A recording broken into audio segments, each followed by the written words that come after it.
Let's go!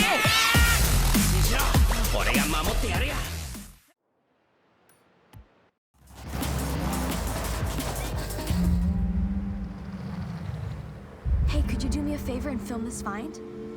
It'd really mean a lot.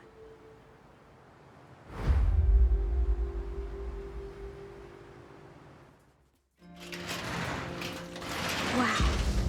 The nostalgia is really hitting me right now. This is my dad's '62 Lincoln Continental.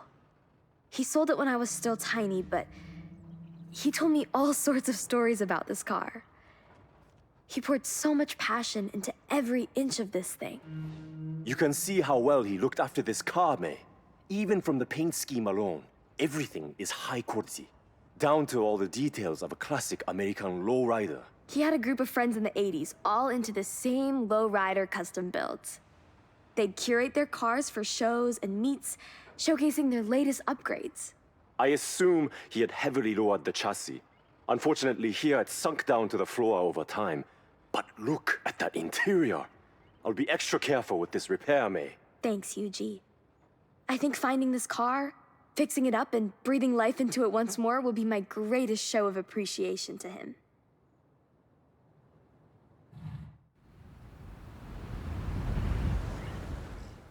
The car's back at Yuji's now. I'll give you a call once he's worked his magic.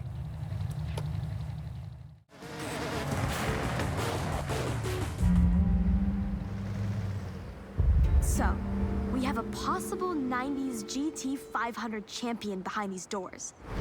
Wanna get some footage of this? Wow! Number 23 Nismo Skyline GTR. Just look at that engine! This was an on-track monster back in the day. Both a championship and constructors winner. Untouchable up until '99 when it was swapped out. It was still used in the festivals, right, Yuji? I heard it was at some of them in the 2000s. That's right. It was around for a few years after its retirement. Look at the build-up on the bodywork. The upkeep would have been costly, which I assume is why it's been left in the middle of repairs. I'm actually really hyped about this one. Yuji, work your magic.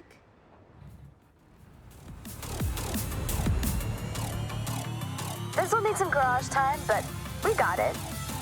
I'll let you know when it's ready.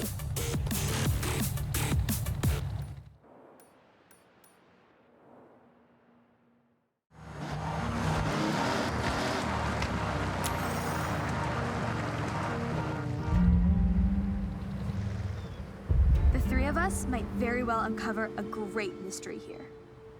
You should record this.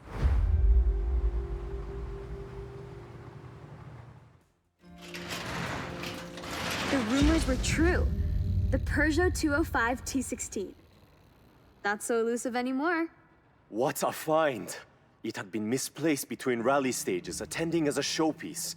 No one knew where it went, diminished to rumors of sightings. The 205 was a fierce competitor back in the '80s, right?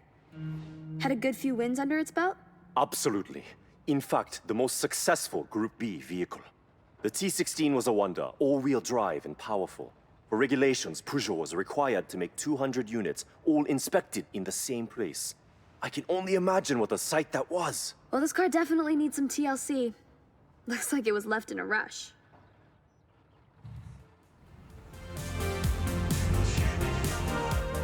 So it'll be a little while before the car is ready.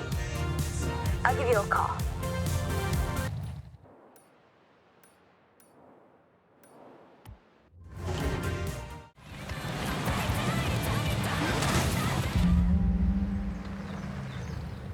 Hey, I think there will be an interesting find in here. Want to document it with some footage?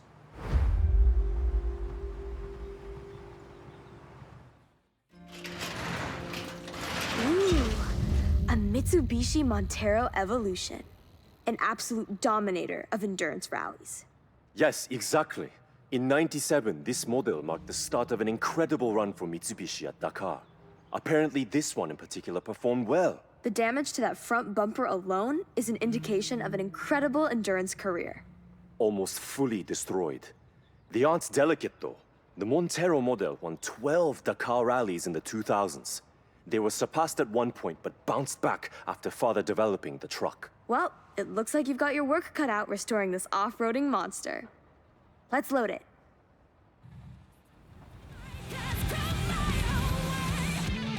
Hey, that front bumper was completely destroyed. Plus, there's dirt caked into every crevice of the poor car. We'll call you when we're done sorting it out.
A fresh pink wristband is all yours.